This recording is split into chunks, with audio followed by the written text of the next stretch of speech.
Hey, everybody. Welcome to Game Mess Mornings with me, Jeff Grubb, your host from GiantBomb.com. Thank you for tuning in. In this episode, we're going to be talking about reviews for the Outer Worlds 2 and how Microsoft might be sabotaging Xbox. That's right, Microsoft sabotaging Xbox. It's going to be a good one because we have Rachel Kaser on the show. Rachel, how are you doing? I'm good. I had to quickly slap a little bit of blush on these cheeks because I look so dead this morning. Well, I appreciate you spelling Jan, who is out today. Glad you were able to come in and do the show. Love having you on, and I Absolutely. appreciate that it was a last minute thing, so I always appreciate when people come through that way. I I'm mean, it means a just lot. like, let me have my coffee and I'll be right in. Uh-huh. Yeah, and I'm like, oh, I didn't have any coffee this morning, and I'm feeling it right now. So we'll do a low key show. We'll hang back. We'll talk about a Okay. few of these news stories and see how things are going. But first, how have you been? You keeping up with games? Keeping up with all the goings on over at GamesBeat? How are things? Pretty good. We just got our Alexander Lee just started properly. He was on PTO for a little while at the start, but we just got Alexander Lee starting over at Fantastic. GamesBeat, and he's doing really great. I'm a big fan. We talked for about an hour about book thrifting Oh, when good. he first started, so that was fun. Games. Oh, I've been playing those, haven't I? Ghost of Yote. That's what I've been playing. Yeah, how are you It finding that? took me a minute. It seems super solid. It seems like a really just well made game. Yeah, I love that it's basically it really feels like they took Ghost of Tsushima and are like, okay, what other Japanese director, what classic Japanese film do we want to emulate here? And it feels like we kind of we're doing like an inverse Magnificent Seven here, Sure. Okay. which Yeah. I which I'll I'm get some of really that. enjoying. I haven't played through like I've played less than half of it so far. Yeah, I haven't even touched it. I watched Dan play some for our quick look, and it's like it's a game I want to play, but it's also a game I want to dedicate like 5 hours to getting started with, and I don't have that time right now because I'm playing so many other games. So it's like once I get that segment, I'll hop in there and play some of that because I was in Oh, the mood for it. Oh, and also last weekend, I went to Dungeons and Dragons immersive experience here in Ooh. Dallas, which is usually when people message me to come to things, it's not something that's really local to me. So this Mm-hmm. one, it was just a short drive to go see it. So I was like, yeah, absolutely, I want to do this, and it was awesome. It's basically like a Dungeons and Dragons themed escape room where you pick your Mm. class and your difficulty, and then you have a series of challenges you have to overcome in order to escape the dungeon and battle the great dragon at the end. So literally we were in a dungeon and there was a dragon. So classic, It but lived up yeah, to it the was fun. billing. Yes, It excellent. did absolutely. Th- We were there for This my friend's birthday. this was like an activation for just the brand. Like, what was Yeah, this all about?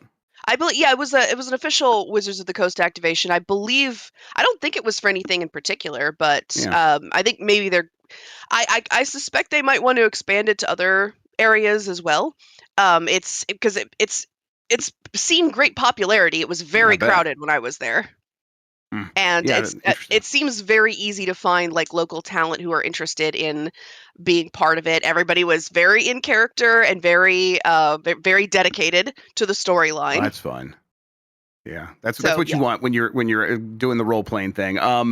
Yeah, I wonder if like maybe this is just about growing this specific thing because there's no reason a Dungeons and Dragons escape room couldn't be popular in every city. So, hey, that absolutely. that would be very cool to see. All right, let's explain ourselves. We're Giant Bomb, video game doofuses. We are independent games media. I didn't include a story today just because we're gonna usually not do too many stories about ourselves, but like something like 1,200, 2,000 games journalists have left the industry in the last 2 years or something like that. Oh wow. Really, the only way to keep people around right now is to support them yourself. And hey, you've been doing that over here by going to giantbomb.com/join and becoming a premium member. Everyone that has come through to do that, you have made a huge difference to us, and we are going to keep doing our thing because of you. And if you want to join those ranks, it's open. Go in there, become a premium member, get ad-free versions of the shows, and get the satisfaction knowing you're going to keep us keeping on doing things like Bombathon, which we're starting up next Monday, 5 p.m. Eastern, live from the East Coast. Everybody, it's going to be a really good time. Don't miss out on that. Yay, I can't wait. I I am a know. premium member. That means you should do it because all of the baddies are premium members, so That's that means right. you should absolutely join. That's what we say, everybody. All the premium members are baddies, and all the baddies are premium members. So, are you inside of that Venn diagram? You better hope so. All right. As far as this show goes, most weekdays, I, Jeff Grubb, will help piece your gaming life back together. That includes breaking news and maybe even some of our own original reporting. For all these topics, I'll get the input of a bona fide expert who will make me look smart. If you are watching live on Twitch, welcome. You can always listen to the show later on podcast feeds by searching for Game Mess Mornings or find the RSS feed on giantbomb.com. You can also catch the show later with chapters and timestamps on YouTube. Hello, YouTube. All right, let's I'm get putting started. on some more blush because I just saw myself in the camera and I'm like, oh my god, I look like the moon. No, it's perfect. You're looking great. We are good to talk about news. There we no go. more is Perfect. needed. There we go. The Outer Worlds 2 reviews are in. They came out this morning. I've been playing this game. I've really, really, really been enjoying it. I think if I were to like put it somewhere on the Giant Bomb star system right now, it would be a 4 out of 5, 4 stars. I think, but it's one that it's like a really strong 4-star game. Something that I'm really just having a good time playing and excited to go back to. And it has enough of the, not enough. It's got a lot of the Obsidian emergent sort of storytelling, or what feels like emergent storytelling. Like I made a decision, and that led me to going on this quest. And because I made this decision over there about speccing my character in a certain way, or I picked up this certain item, now I have a very specific available option here on this mission that felt disconnected.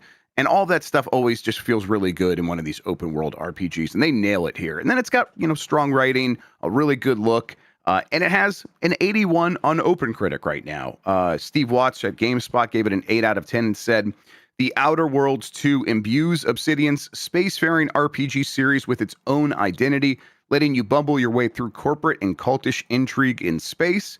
It has a 7 out of 10 from Robert Ramsey at Push Square, who says, "The Outer Worlds 2 succeeds in being a bigger and better sequel, buoyed by an even greater emphasis on player choice and freedom. Its RPG mechanics, I should say, are largely fantastic, and there are key improvements to both combat and exploration. However, despite Obsidian's clever writing, there's an underlying dreariness to the property that I just can't seem to escape. These dull characters and their one-note factions are difficult to truly care for." As a 9 out of 10 from Timothy Nunez at PlayStation Universe, who says The Outer Worlds 2 excels on almost all fronts, presenting you with an open RPG that lets you choose how you progress while still keeping you on a clear path. The in-game systems allow you to customize how you play and give you versatility in the choices you make along the way. Rachel, I'm like I said, I'm super into it. I'm playing it also on the Steam Deck, where it runs immaculately.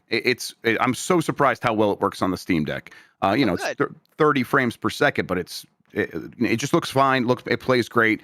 Doesn't look like a super reduced version of the game, which is surprising because when I was playing it on the PC with like ray tracing, it was gorgeous, like eye popping. Really, like they kind of lean into the fact that it's a sort of over the top sci-fi setting, so they're happy using like colored lighting, and that stuff really works very well with ray traced lighting. So yeah, it's a nice looking game, and I think it is Obsidian in their bag is how I would describe it. Down to like one of those criticisms in there was the factions, the one note factions. Like yes, they are, but that to me that's like them trying to like kind of pay homage to New Vegas, where the New Vegas factions were kind of very famous and like there were no good options. The same is true here. And I think they kind of wanted to like stay in that zone. I don't disagree with that criticism either, though. Is Outer Worlds 2 something like that you've been playing? And if not, like how do these reviews make it sound to you? I haven't played it yet. I am a little surprised. It's not so much that the factions they say they don't care about, because I'll be honest, that's kind of a recurring problem with RPGs for me. I don't really care about the factions. I care about the characters. Yeah. And it kind of surprises me that they say that Robert said that the characters are dull, because I don't it's been a long time since I played The Outer Worlds, but I remember really liking the characters. So Yes. I'd be a little disappointed. Okay. Okay, yeah. Hopefully do you agree with that part of Robert's criticism? Not necessarily, but I do understand what they're getting at. I think there is a stand and talk sort of technology for the conversations you have in these games that feels very familiar at this point, and the characters often kind of feel like they are puppets reading lines that have been written into an Excel spreadsheet by a game developer.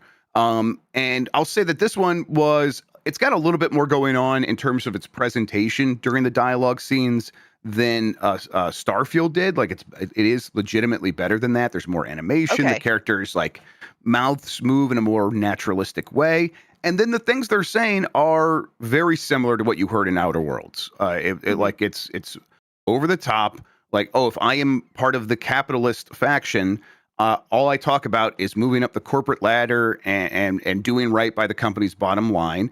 And then if I am in the opposite faction, which is fascist in a death cult, I will. Everything is about making sure that I die for this faction, and if anyone else was fighting alongside me and they did not die in battle, I'm going to punish them and kill them myself. And it's like that's Okay. every conversation with the people in these factions until you sort of use your abilities to break through, and then you can like try to manipulate them as best you can to maybe make things a little bit better. Although Okay. very similar to New Vegas, no obvious good options in a lot of these situations, which I appreciate.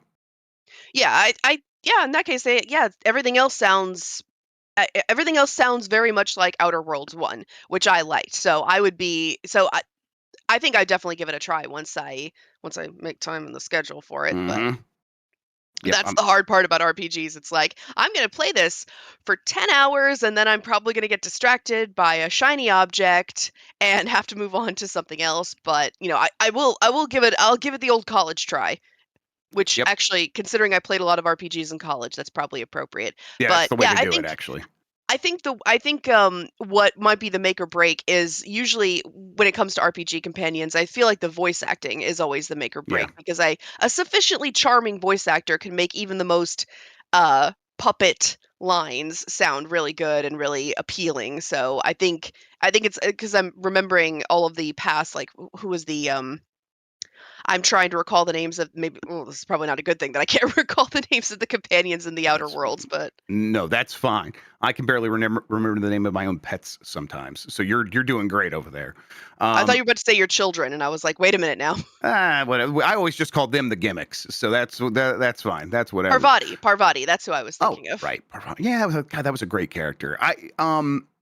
I've met like a third, like you start off with two companions. I've met a third so far. And I think Mhm, these companions are well written. And of course, you could do fun things with them in terms of maybe sometimes they could be a bargaining chip for when you're talking to these factions and you can try to like navigate that or whatever. I'll say that's the thing that's been the best about this game is just feeling like you have so many options in every scenario. mhm. And then the other thing is, I think the exploration of the world is surprisingly good.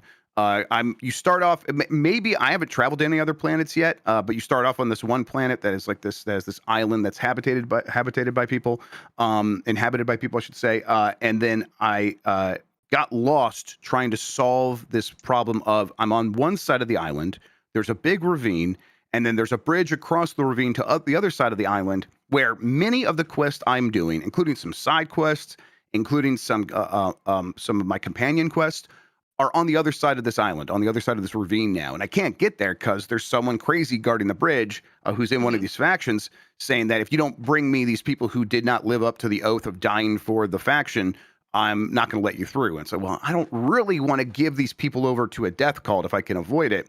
And then even then, it seemed like I I could. love the cadence of that sentence there. Yes, I don't. If I can avoid it, all right. If I And can it's like, and avoid then it. I got to a point where I'm like, I might not be able to avoid it, and I want to continue playing this game. So whatever, the game's going to make me be a bad person. Maybe that's just the arc I'm going to have to go on.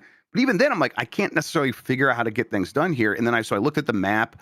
I saw some other options. Like maybe if I go this way, and I did, and it was like, oh, this feels like finding another solution and kind of getting to the back door of this area that I was supposed to be going to anyhow.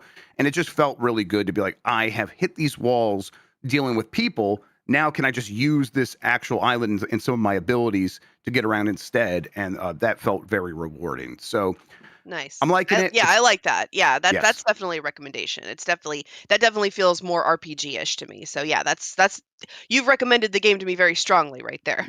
And then I think the final thing I would say, Rachel, is that if people are still wondering about the characterization, the writing, the presentation of the characters, if you like Fallout, this feels very much like Fallout in space, like even more so than Outer Worlds 1 did. So, Okay. yeah, that if that sort of writing of characters where they are sort of chirpy, chippy, they have that sort of happy Mhm. attitude about stuff all the times, even though there's all kinds of terrible things happening. They Yeah. strike a similar tone here. So, Okay. and once I started recognizing it as like, oh, this is just them continuing to do Fallout, then I'm going to get into it and kind of recognize that's what they're going for and judge it on those terms. And on those terms, it's doing very well. Okay, good. All right, let's get on to the next story. A report says Microsoft is cracking down on Xbox with absurd profit requirements. This is from Kenneth Shepard at Kotaku.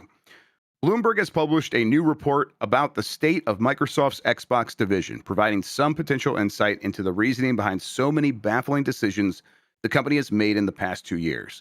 Apparently, Microsoft leadership has been pushing Xbox to reach a much higher profit margin than is typically expected in the video game industry. And the result is a fundamental shakeup in everything the company has been building, leading to raising prices, canceling games, and sweeping layoffs across its many acquired studios.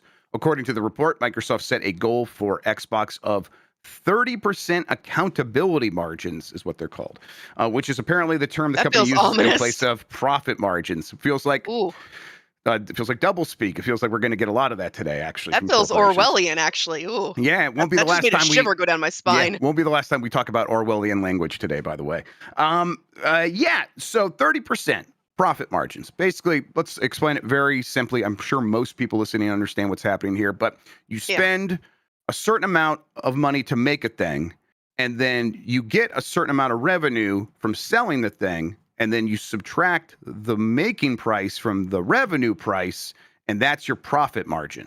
And Yep. the profit margin is, judged as a percentage based of that of the cost to produce the product. Usually in video games is around 15%. That Right. is maybe the best way to put that is that's the floor a lot of these publishers are looking for when they greenlight a project. Hey, put Yeah. together a spreadsheet and explain to me like how this game is going to sell and how much it's going to cost. And as long as that floor is around 15%, there's a chance you could get a green light from a publisher. Now that's changed a lot because a game can make infinitely more than its budget because it could just go on for years and years and years. It could be a Fortnite where it's like that doesn't make any sense to expect 15% return. No, it could be way more than that.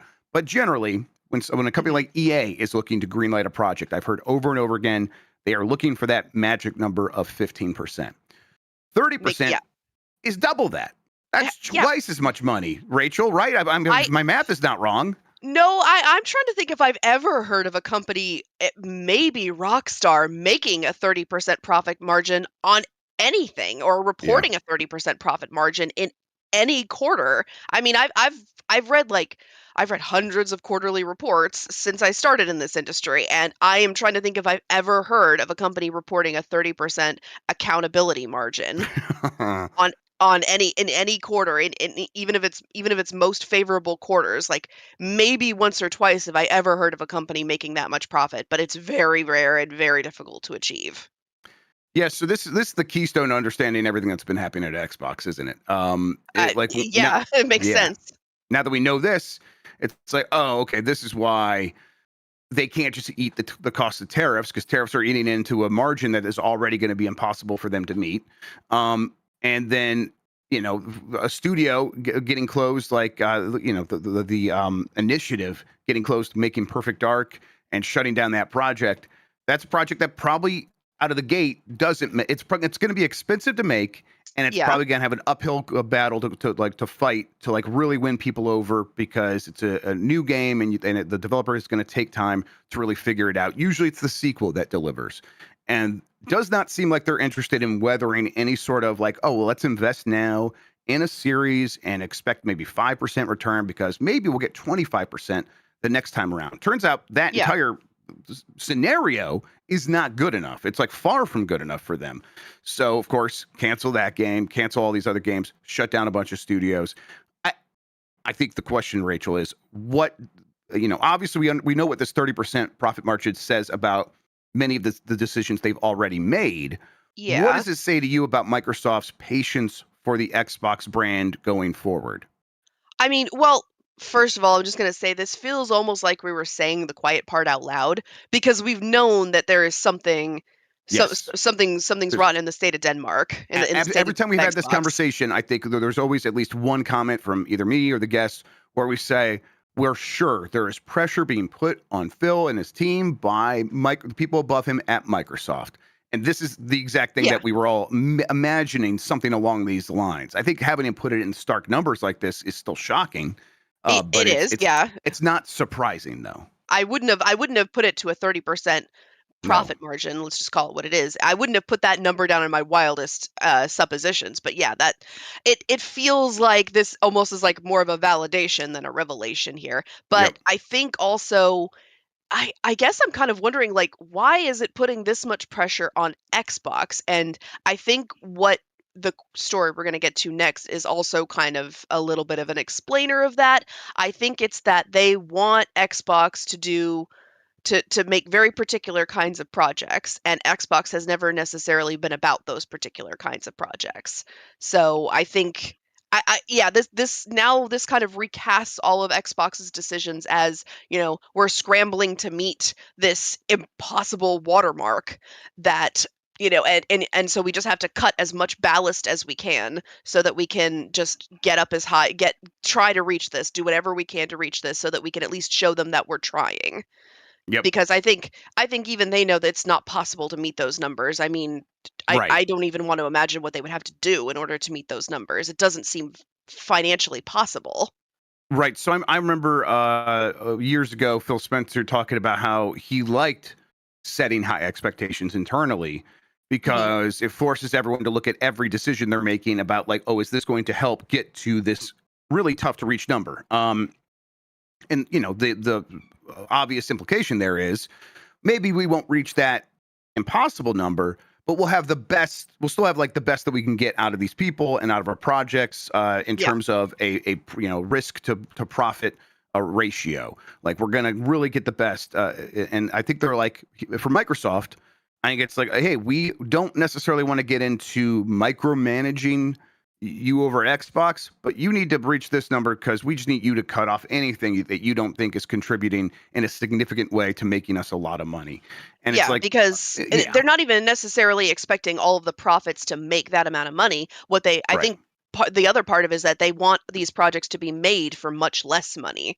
They want to drive the cost. Yes, everything. That's the real reason why that's the That's real a way good to make point. profit margins go up, is that you bring operating expenses down as low as you can, and then profit margins shoot up even if your product is making the exact same amount of money as it was. Right. This is Microsoft saying, we're not telling you to necessarily go out there and fire this person or that person. We're telling you got a 30% profit margin you got to meet. What is it going to take to get there?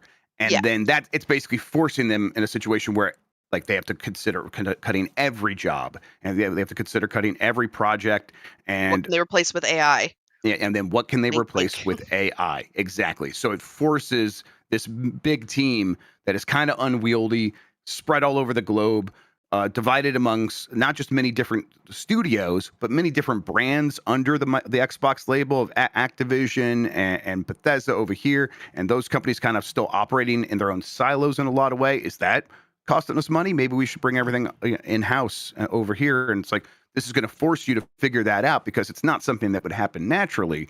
But if you have to make those cuts because we are putting this 30% number on top of you, maybe you'll finally do it. It feels cutthroat and really bad for video games. It It does. feels like this is not the way that the biggest American video game company should be operating if we want a healthy future for video games, right? I don't think Microsoft sees itself as the biggest American video game company. I mean, maybe it sees Xbox that way, but it doesn't think of itself as a Yeah. video game company. And I think that's the issue here, is that they're not looking at this and saying, what can we do to serve the video game market? They're like, how can we make the video game market serve our greater purposes? Yep. Which I Uh, think in this case is you know, investing a lot in AI. Uh, well, you mentioned this. We do have the other story here. Let's hit this pretty quickly. Microsoft is cracking Yeah. down on Xbox with absurd profit requirements. from Kenneth no, I'm sorry, I just repeated this. Xbox's Sarah Bond says the idea of exclusives is outdated, is what I meant to read there. From Chris Scullion at VGC. Yeah, so the story here is just like, oh, now every time one of these things happens or one of these comments is made, we could just draw a direct line to, well, of course, exclusives are outdated in a world where you have to make a 30% profit margin. You can't Yeah, do no that just kidding. on Xbox and PC. You have to put it out in more places, especially places where people buy video games and don't just get Game Pass, because the you know, this is probably something we don't know exactly the answer to. But Yeah. that 30% profit margin, I don't think it's just like an Xbox thing. I think it's like studio to studio. And I think the Mhm. studio's profit margin is calculated by how much revenue their game makes. And the Game Pass revenue doesn't really get sliced up and divided among these studios. So they have to make their money separately from the primary way for many years that Microsoft was telling people to consume video games. So it's like, oh, of course, every game has to go to all platforms because we could just see why now, right? Yeah. And to be fair, I do think that is a fiscally responsible move to go multi-platform because and I've told people this before. It really that's a very early 2000 the whole like Xbox versus PlayStation. It's like that's a very stuck in the early 2000s mindset Hmm. for video games. I don't feel it doesn't feel like reflective of what the industry is now. But I think what Sarah says here about seeing people evolve past that, the biggest games in the world are this she mentions Roblox, Fortnite, Minecraft, Call of Duty, and I think not Minecraft, sorry, Fortnite and Roblox are the key names in there. I think that is more reflective of what the higher ups in the industry want. They Yeah. don't want, they don't want. Let's just to pull a name out of out of the air here. They don't want a Ghost of Yotei. Ghost of Yotei. It's a great game, critically acclaimed, has a very narrow window where it's going to be culturally and financially relevant. And they want Fortnite, a game that is culturally and financially relevant for going on nearly a decade now. Hmm. Yep, and those are platforms now. That's where like games get made inside those things, and you can maybe control the economics of that in an even more draconian way than you could on a console platform. Hmm. So it's, I mean, look at the Roblox's split. It's way worse than what someone gets for making a game for Xbox, and yet the games are getting made on Roblox now, and Yeah. they become global hits. And I see the toys at McDonald's. So that's, I mean, we're far past the point where this is really even a conversation. It's like, yeah, Yeah. obviously those are the platforms now. You wanna know the funny part? I'm pretty sure when Fortnite Battle Royale was pitched to Epic, I'm pretty sure they did get that spreadsheet where it's like, "This is Yeah. the profit we could expect for the next, like, 12 months after this project launches." Because I don't think they went into Fortnite Battle Royale thinking, "Oh, this is gonna be a cultural phenomenon that is going to, be No. a major part of our business for the next decade." All right. Let's take a quick break. If you want to skip out on these, we have a premium version of the audio show and video show. You get it by going to giantbomb.com/join, become a premium member. If you didn't do that, though, we will be right back. What's that? Can you hear that, folks? Oh God, it's coming down the pike. It's the Giant Bombathon. My goodness, folks, we are 1 week away or less, depending on when you're hearing this. That's right. The Giant Bombathon is coming your way live from the East Coast.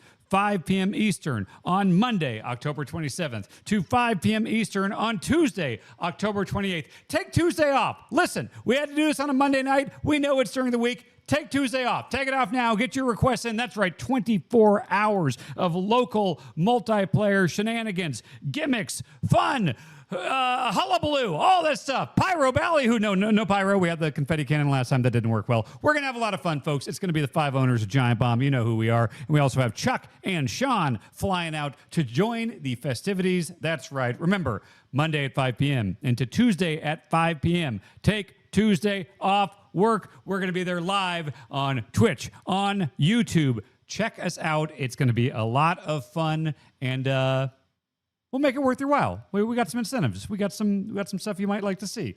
I got things I'm biting my tongue on. I'd like to say some of these incentives, but you'll have to tune in Monday night, 5 p.m. Eastern. Be there! The Giant Bombathon! All right. Game Mess Mornings. Rachel Kaser, Jeff Grubb, back at it. That means more headlines, starting here with Kirby Air Riders Global Test Ride demo kicks off next month. I did watch this second 60-minute direct this morning. with Mike Minotti. That's up on Giant Bomb if anyone wants to go watch us react to that. I know that name. It was, certainly. It was surprisingly well done. Like it didn't feel like 60 minutes by the end. I'm like, oh, that kind of flew by. But he really did go into every detail. He talked about the main menu. He spent some time talking about that and going into the settings. And some of that stuff was like, oh, wow, they're doing some extra stuff here. Like they have some accessibility options that I wasn't expecting. Mostly was just happy for Sakurai that he was able to just talk about his game in a way that he clearly very much cares about. Like he's like, all these details matter to me. I'm glad he could just come out and express that. That was fun. But this Kirby Air Riders Kirby Air Riders Global Test Ride demo is Yes, it is coming next month. It is like a limited time thing. So I think it starts, and then they want people to all hop online at the same time to test it. So that's happening on the 8th of November at midnight Pacific time. And then there will be another one at like 4 p.m. that day. And then the next day there will be more. And then the next week on the 15th, they'll kind of start that schedule all over again. So on the 8th and the 15th, let's see here, at midnight, 4 p.m., and then 7 a.m. on the following day. So yeah, I want to check this out because I need to know, like, does the game feel any different? Because as far as I could tell, it looks a lot like Kirby Air Ride for GameCube. Was that a game you ever spent any time with? I didn't have a GameCube, so no, I never actually played it. So I'm actually looking forward to getting a chance to play a Kirby Air Riders game. Yeah, and this one, it looks like he's putting everything into it. And he did say that actually, that he's like, He seemed very enthusiastic about it. Yeah, he's like, I'm Kind of not cute, actually. Yeah, you know what? He says it's not. They're not going to plan a sequel. They're not planning any DLC. This is just it. He's putting everything into this game, and I respect that. That is very cool. All right. Well, that's some good news for an upcoming Switch 2 game. There's some bad news for Elden Ring on the Switch 2. It has been delayed officially to 2026, although I doubt many people are surprised. Oh, they just have not talked about that thing at all since they announced it. This is from Nintendo Everything. Elden Ring Tarnished Edition has been delayed on Nintendo Switch 2, and the game won't be launching this year. Originally, the plan was to have the title ready to go this year, but as we're a couple months out before the end of 2025, the delay won't come as much of a surprise. In a statement, From Software confirmed that it's working on performance adjustments, and that's the real reason for the delay. The statement here kind of reads, regarding the Nintendo Switch 2 version of Elden Ring Tarnished Edition, which was scheduled for release in 2025, we have determined that additional time is required for game performance adjustments, and we will therefore be changing the release to 2026. Nothing more specific than that.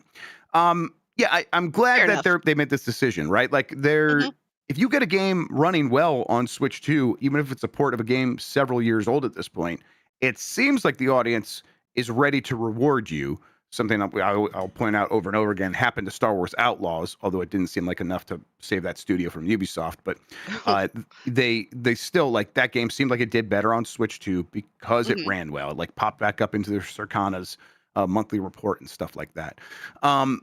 So don't put out a version of Elden Ring that runs like shit on Switch 2. There's no reason for that. They should be able to get it together, right? Yeah, my only comment is just that then I can already see it now. Somewhere, somehow, there's a comment saying it's like, it's delayed because they're working on Bloodborne remastered. That's probably right. They're going to make a Bloodborne for Switch 2. What there is, there's that game that they are making for Switch 2 that has blood in the name. Now I can't remember what it is. I know what you mean, but I can't remember. Yeah, when is that? Dustbloods. When is that coming out? Is that next year as well? Did they maybe they didn't say Duskbloods release date? I'm trying to going back in the mental library. Duskbloods is scheduled to be released in 2026, but it doesn't have an exact release date. Okay, yeah, that one never felt like it was early 2026 though. So no, I think they'd be talking about it more if it were. Yep, agreed. So we probably could hear about it early next year, but for something in the summer or beyond, still want to see what that game is all about because it's another sort of seemingly multiplayer infused From Software game right after they did Night Rain. Yeah, they seem to be. That seems to be their. I mean, to be fair, Elden Ring is where Night Rain is working out really well for them. So I understand if that's the direction. And all their games have multiplayer of some form or another. True. So it's like something they're clearly curious about and want to explore more. All right, we mentioned it. but let's go ahead and talk about it. Ubisoft roasted for asking devs to accept, quote, voluntary career transition. This is from Blair Marnell at GameSpot. Earlier this year, Ubisoft laid off devs at Red Storm Entertainment amid a larger restructuring of the company, including the spin-off subsidy with Tencent that will focus on Assassin's Creed, Far Cry, and Rainbow Six. Now, Ubisoft is looking to shed even more developers, and it's been called out online by fans and industry figures for the way it characterized layoffs as a, quote, voluntary career transition. The affected studio is Massive Entertainment, the developer behind Star Wars Outlaws. The game did fail to meet Ubisoft's sales expectations, but Ubisoft did not say if that's why staff are being let go. In the message shared below, Ubisoft states that it has introduced a voluntary career transition program, giving eligible team members the opportunity to take their next career step on their own terms, supported by a comprehensive package that includes financial and career assistance.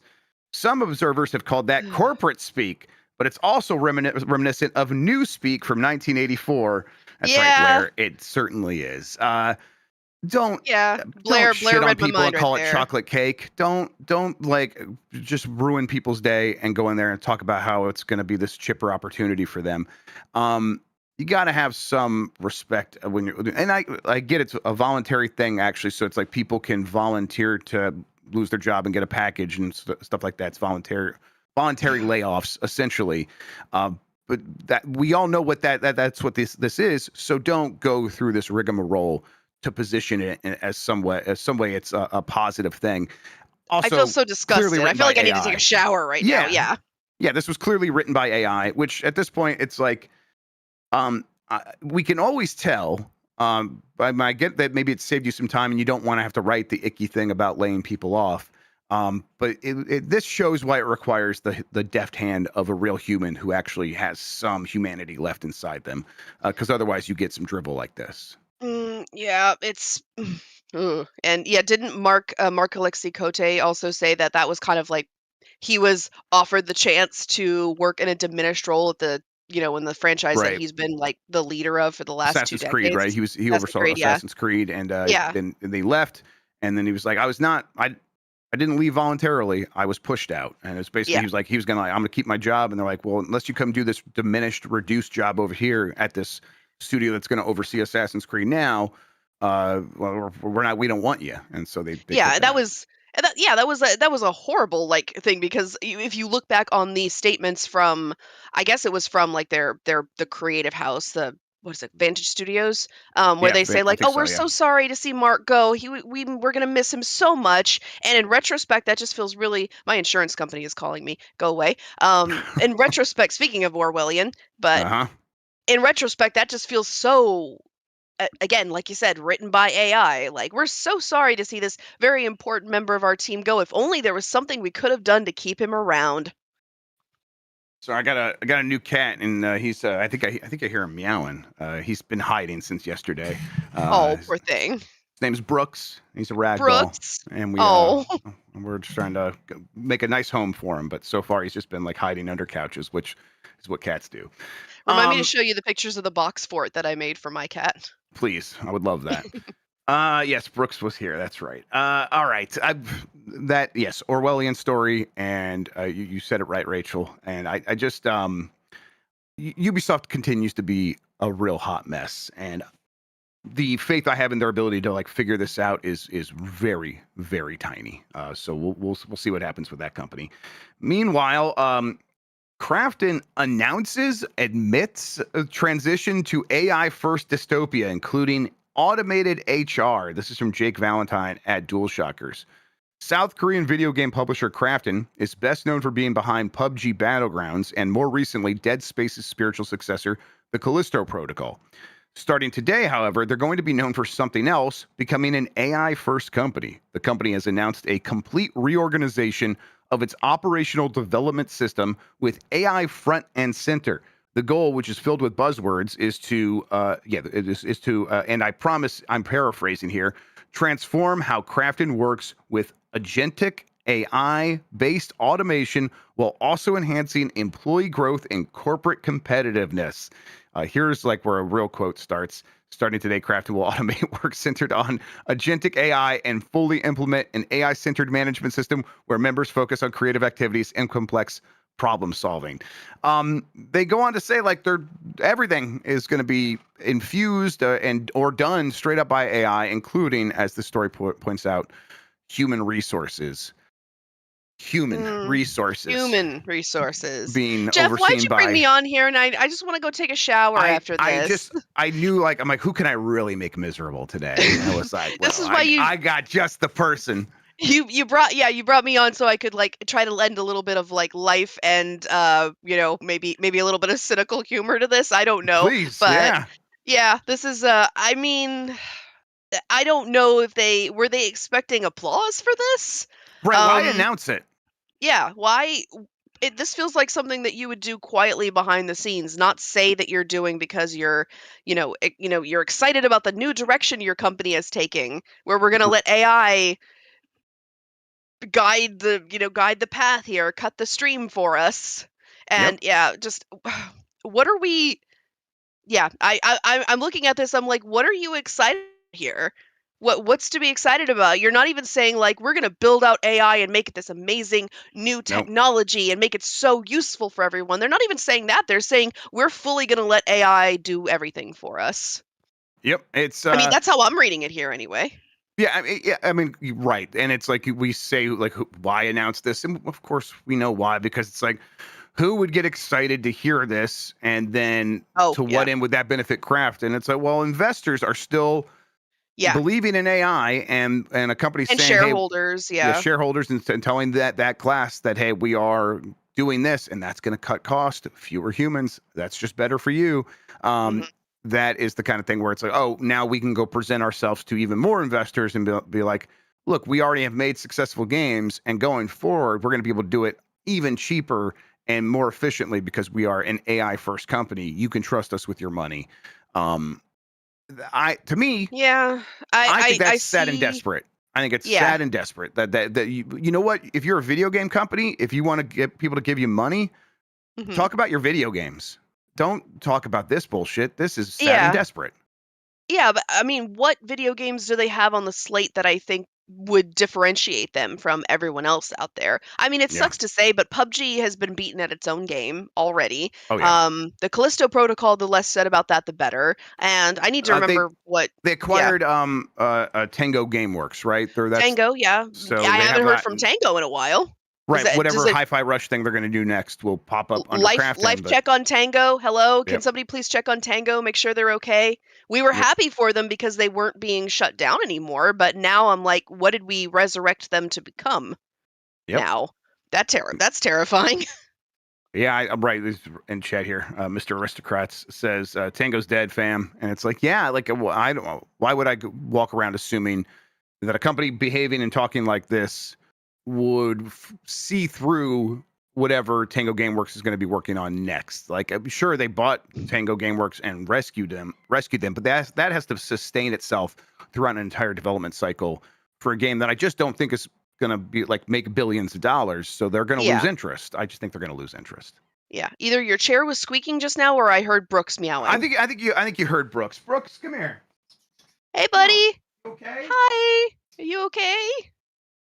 It's all right, honey. We're friendly, I swear. There's food and a place to poop in there. Go. All right. Okay, that's fair. I can't compete with food in a litter box. Yeah, I think I want him like make sure he knows. I showed him the litter box. We even got like a little bit of like some of his previously used litter, like a tiny little bit from his previous box, and put it in the new one to be like, hey man, this is home. But I'm not sure if he's used it yet. So, but that's cats, right? Yeah, cat. He'll figure it out. I mean, he will settle in when he has decided he'll settle in. It's just like one day he'll just walk up, flop down on your lap, and say like, "I live here now." So that's and I'll pay the cat tax once I'm able to capture Brooks and show everybody Brooks. But for now, show him when he's comfortable. Let's wait until don't just drag him out and hold him up in front of the camera like he's baby Simba. Exactly. All right. I think that does it for the headlines, Rachel. Let's go ahead and get to yesterday's poll question. I have the results over here. Let me make sure I can refresh and have the most Jeff, this is going to be results. sick. Are you ready for this? Are you ready? Are you ready? I don't know if I am ready, Sean. Okay, right. go. Prove to me that I'm ready. I'm putting the poll up on screen, And But can they still hear me, though? That's the thing I'm wondering about. they can still hear us. We did it, everybody! Woo! USA! Never mind. All I was right. considering pranking you just now, where I was like, That'd be pretty good, actually. Yesterday I asked, did you play Remedy's FBC Firebreak? And I didn't. Am I well, bad? I didn't. you are joined by a crowd of 89% of respondents who said no, 11% said yes. This is a game that was on Game Pass, was on PlayStation Plus, and I think some people probably played it there. But what this number says to me is then nobody went out and bought it separately from that, which is kind of what we know Yeah. from that game's fate. It's I a mean, shame. It was all right. I didn't even play it when it was like accessible to me. I think it was because I didn't really understand the point of it.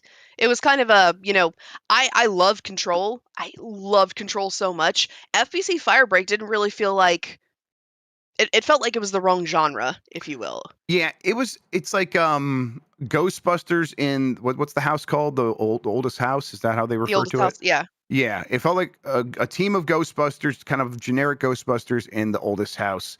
And it like that idea sounds better than they kind of I think executed. I think they just needed to go a little bit further towards that like whimsical side of what that would entail.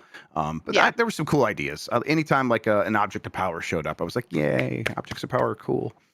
Um, all right, we have a new poll question. We'll get to it here in a second. Before we do that, though, Rachel, why don't you tell people where they can find you on the internet, what you have going on, and all that good stuff?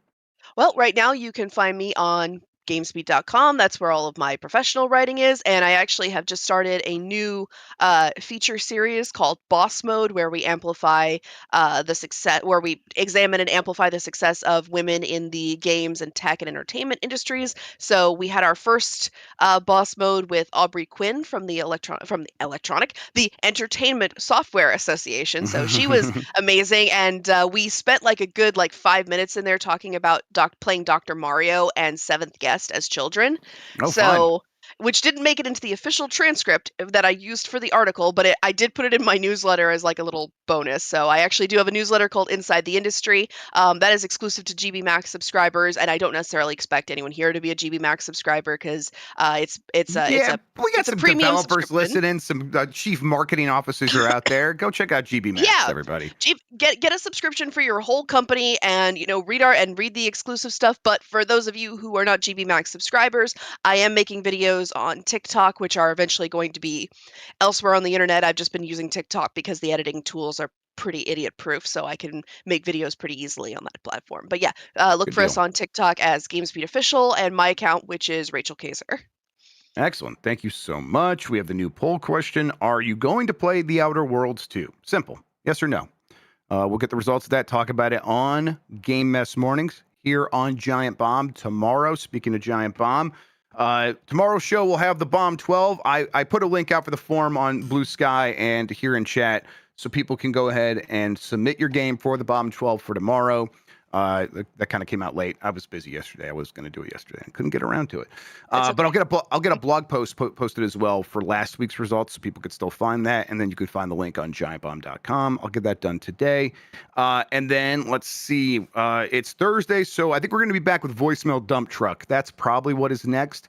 Might do something before that, but there are some other things. Well, if we do anything, it'll be a This Is the Run, which me and Dan decided we're gonna just beat Absalom in one go. So we're gonna play that today, likely, and take that on. And then Good luck to tomorrow, you. thank you, appreciate it. Tomorrow, Power Wash Simulator 2 for UPF, and maybe a few other things as well. In the meantime, we'll have some quick looks popping off. I think the Outer Worlds 2 quick looks should go up tomorrow, because I think there's a streaming embargo we're going to try to abide by there. All right. With all that out of the way, I think I got to say, Rachel, thank you so much for hanging out with me today and talking about video games. I really appreciate it. Yay! I always love coming on. Get me into a show with Mike again soon, because We'll do it. that man needs to account for leaving me alone with Dean for a few weeks. He needs to answer for his sins. Absolutely. Yes, I agree. absolutely. No, I'm kidding. Thank you so much. Thank you, everybody, for watching and listening. You're the best audience in gaming. Until next time, have a good one. Take care of yourself, and goodbye.